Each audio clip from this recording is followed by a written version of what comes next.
Paulo Vieira. Representante. Representante. Deputada Federal Mara Deputada Gabi. Federal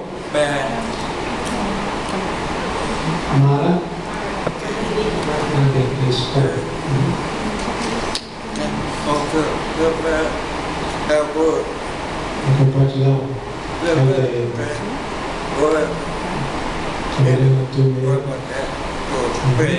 no Brasil todo. Precisa ter essa união.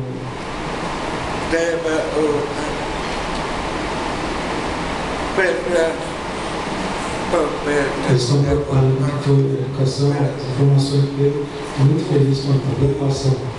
Mas uma informação só gostaria de passar, que as crianças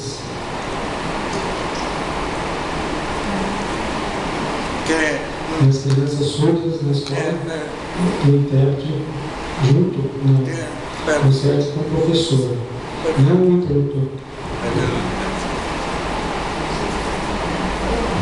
Sim, é o pedagogo junto, não só o intérprete, que saiba Libras, né? Bilíngue, para que possa ensinar as crianças para que eles se desenvolvam.